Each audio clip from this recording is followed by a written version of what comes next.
What's up guys, Josh Mosman here from Motocross Action Magazine. Today we are at Fox Raceway at Paula and we are riding some cool motorcycles. American motocross fans, we've been blessed to have Antonio Cairoli, 9-time world champion from overseas in the MXGP World Championship.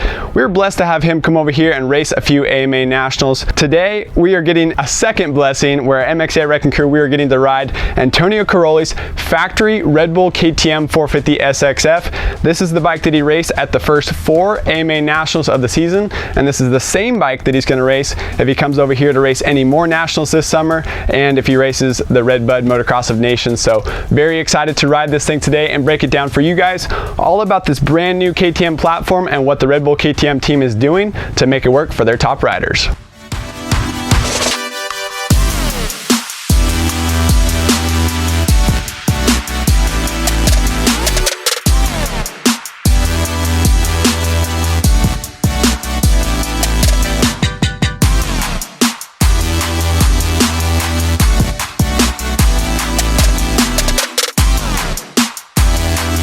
This was a dream come true for an MXA test rider, getting to ride a factory bike with no time limit. It looks like we put over an hour of riding on this bike today, so a lot of time, videos, photos, motos. MXA test rider Cole Zeller jump on with me, so both of us had fun on this bike today here at Paula. First impressions, what is it like to ride Antonio Cairoli's bike? The first thing you have to talk about is suspension. This suspension is incredibly stiff. For me, being a MXA test rider, pro supercross motocross racer for a few years and watching the Europeans ride, the general consensus that I think a lot of Americans have and what I personally had coming into today was that the European riders, the MXGP championship, they ride motocross all year round. They don't ride supercross, which would mean to me that they would use softer suspension settings that hooks up better on gnarly, rough tracks. It's a little more forgiving, a little more plush, doesn't beat you up so much. Where American riders, we have supercross for half of the year and really most of the year. Our focus is on supercross as that's where all the money's at. The bikes are stiff, built to do sharp point shoot corners, stiff for whoop sections, and then they transition into outdoors where usually they start off pretty stiff from that supercross setting. Well, I was completely wrong. From what I hear from the Red Bull KTM guys, Richard Sterling, he's Antonio Cairoli's mechanic here in the US. He said that Cairoli runs ultra stiff suspension, very similar to what we run here in supercross. And let me tell you guys, that was exactly how it felt on the track. I've personally ridden with supercross suspension in supercross, and I've ridden with supercross suspension on outdoor tracks here in Southern California, just randomly to see what it was like. Also, because I didn't have another bike to ride that day, that's what this felt like. The forks, insanely stiff. The shock, not quite as stiff, but still had a lot of hold up in the rear end. So the suspension on this Red Bull KTM is the WP exact cone valve stuff, but it's the factory stuff that you can't buy. So these forks are larger diameter than stock. They're 52mm diameter on the cone valve forks. What you and I can buy and what I'm racing with at the Nationals on my Husky is 48mm cone valve forks, and 48mm is what comes with the stock air forks. Same with this shock and the shock body. This is a factory works shock body that nobody can buy. A little more high tech than what I have, the Trax WP shock on my Husky. So suspension is definitely the first thing you notice when you ride this bike, ultra stiff. You can hit the bumps super hard and it'll soak up everything, but in the same token, because the forks are so stiff, it doesn't corner as easily as you would like it to. Softer forks will allow you to dive into a rut or dive into a corner and pivot easier, where these forks stay a lot higher up in the stroke. You have to muscle it to get around the corners. Also, when you're hitting skatey, slick sections of the track, or it's a little bit rocky, or where you're, got a lot more traction on the rear end, the front end gets light and it gets a little bit unpredictable for a guy like me. So I weigh 175. I'm 25 pounds heavier than Antonio Cairoli. I ran the sag that he had today. I ran the levers, the handlebars, everything just like he had. And this stuff is still way too stiff for a guy like me.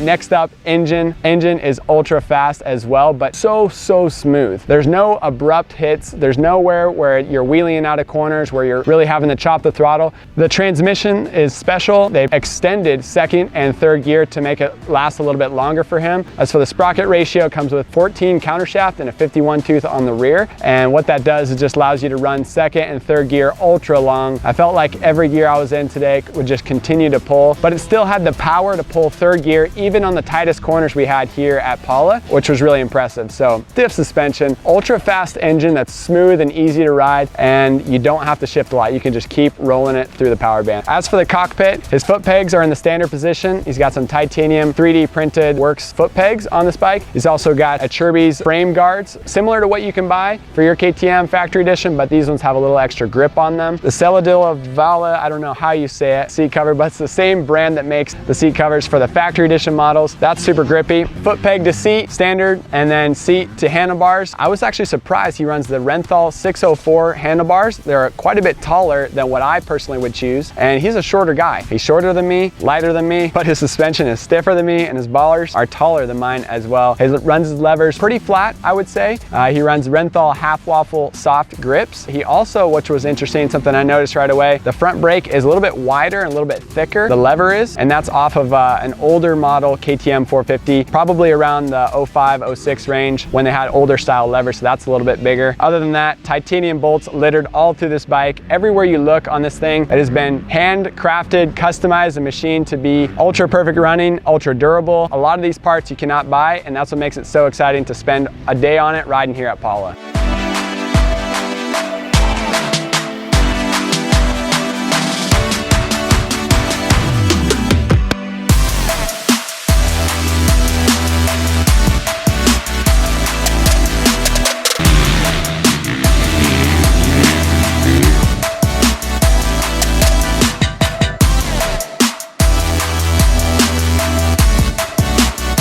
So Antonio Cairoli, he's here in the US, or he was here in the US for the first 4 of the AMA Nationals, doing kind of an out of retirement tour. Antonio is a 9-time world champion. He's currently 37 years old, turning 38 here in a couple months. So he's on the older end. He's a vet rider in the pro class, but this guy is a fierce competitor. He raced up and through the 2021 MXGP World Championship season. Team Italy won the Motocross of Nations. That was his first ever win at the Motocross of Nations as Team Italy back in 2021, last year. So now for 2022, in his retirement, Antonio Cairoli back home in Italy was helping KTM develop their race bike for the MXGP series, testing it for Jeffrey Hurlings and the other KTM riders overseas in Europe. And during his time, he was obviously having fun riding and testing for the team. He was probably in the back of his mind knew that he had the opportunity to race for Team Italy at the Redbud Motocross of Nations this year, 2022. For a guy like him, he wants to run the #1 plate. He wants to run the Italian flag and race Motocross of Nations one more time. So what better way? He can also cross off another huge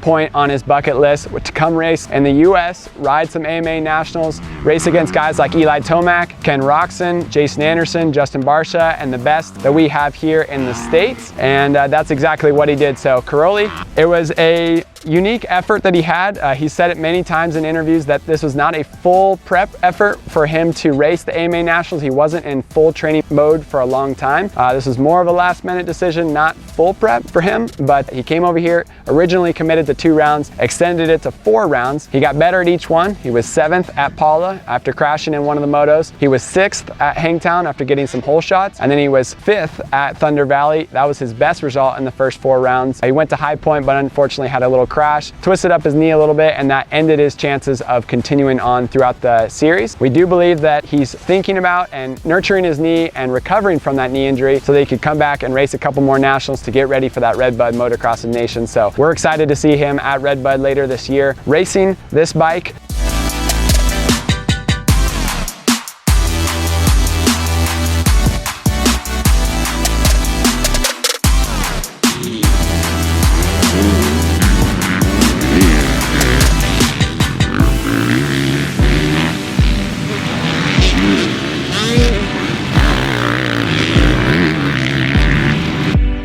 But a couple things you guys should know. In the MXGP World Championship, that is a works bike championship. It's very unique. They don't have the amount of privateers that we have here in the US showing up. We can have sometimes 80 riders or more showing up trying to qualify for a national. Over there, they have a lot less riders, but the riders and the factory teams, they get to do whatever they want to their motorcycles. As long as the engine displacement is the same, about 450 cc's, they can pretty much do whatever they want. They can run new frames, they can run new engines, they can run all kinds of exotic suspension parts and a lot of different exotic electronics and different things that they can run in the MXGP series, because there's a lot less rules as far as production stuff. Where here in the US, Eli Tomac, Jason Anderson, Ken Roxon, Chase Sexton, and even Ryan Dungey, Aaron Plessinger, Antonio Cairoli, they have to race with a stock frame, a stock engine, based off of a stock engine. Basically, they have to run stuff that's very similar to production bikes. So in Europe, those guys have exotic frames, sometimes made out of different materials, sometimes made with different flex characteristics.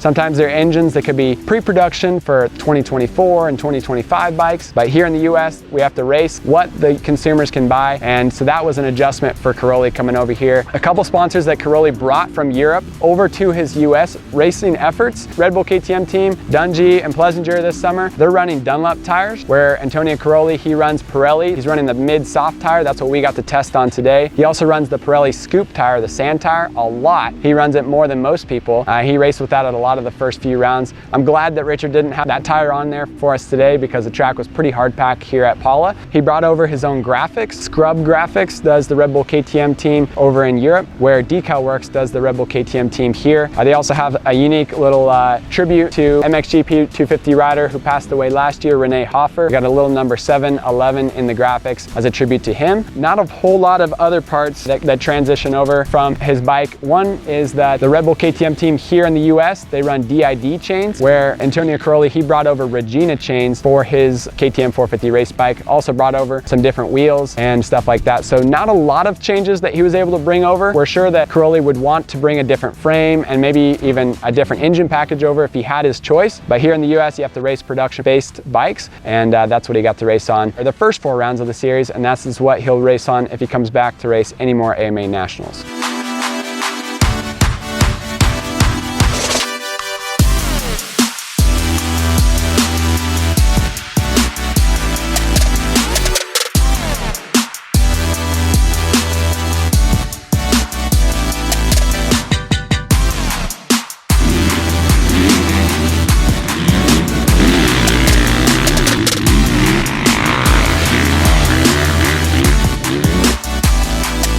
All right, guys, I feel like I could talk for hours and hours about this motorcycle, and truly I really can, but right now I want to give you guys a couple details that stand out that make this bike super factory. First off, what you're going to notice while watching this video, and if you watch closely at the first few nationals, is the Get Ignition display that he has on his front fender. This is actually used for hole shots, setting the launch control and setting launch mode on Antonio Cairoli's race bike. So Dungey and Plessinger, they're doing a little more old school without launch control, without the ECU setting the RPMs max for them. And if you buy a stock KTM, you can set launch control. It's a predetermined RPM number, and you get on the gas and it won't pass that RPM. And that's when you dump the clutch, that's what it'll be in off the start. Well, Antonio, he can change his RPM, what he maxes out on the start, on the fly with this Get device. So this is something that he also brought over from Europe, from his Red Bull KTM team overseas. And it's pretty trick. You can adjust the RPM all the way from 14,000 back down to all the way to 5,000, and you set that on the whole shot. So let's say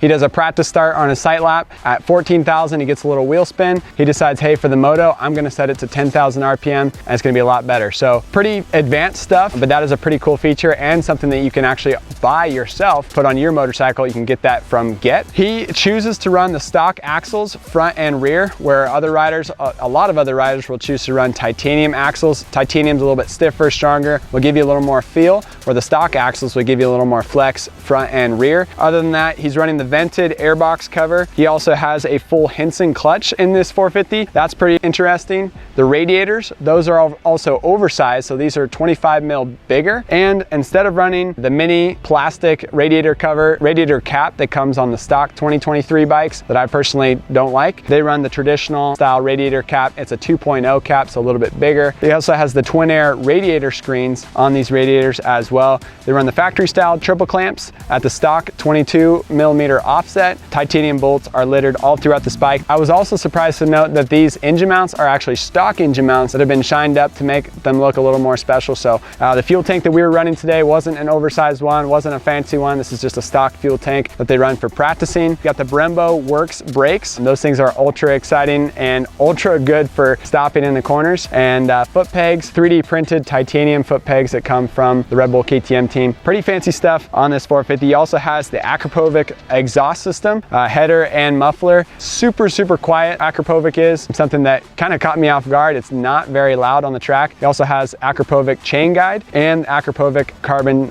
skid plate on this bike as well.